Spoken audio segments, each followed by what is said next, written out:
ઘણા બધા કાર્યકર્તાઓ છે કમળના, અને એ પણ મોમેન્ટો ન આપવા દીધો. પણ હું આજે અહીંના મંચ ઉપરના માધ્યમથી તમને હું કહું છું કે અહીંથી 1000 લોકો ગાંધીનગર જઈને રજૂઆત કરશે. 1000 લોકો અહીંયા ફાળો ફૂટો છે ભ્રષ્ટાચારની ફરિયાદ ગાંધીનગર થશે, આદરણીય સીએમ સાહેબને થશે. અહીંથી પીએમઓમાં મેલ ઉપર મેલ જશે, આદરણીય અમિતભાઈના કાર્યાલય ઉપર મેલ ઉપર મેલ જશે.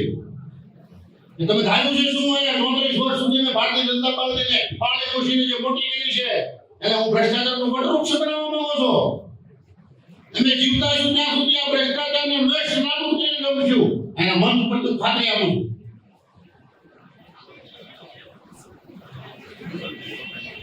સરપંચો તૈયાર ન જાઓ ગાંધીનગર જવા માટે. એકવાર ઉભા રહીને ભારતમાં ઉભા રહીને પોતાના સ્થાન ઉપર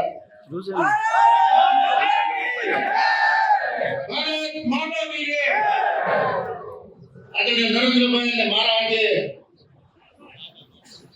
મયુરસિંહના આજે કે કોઈના આજે કરતા આદરણીય પાટીલ સાહેબને આદરણીય મુખ્યમંત્રીના આજે સન્માન થવા જઈ રહ્યું છે. આપણા માટે આનંદની વાત.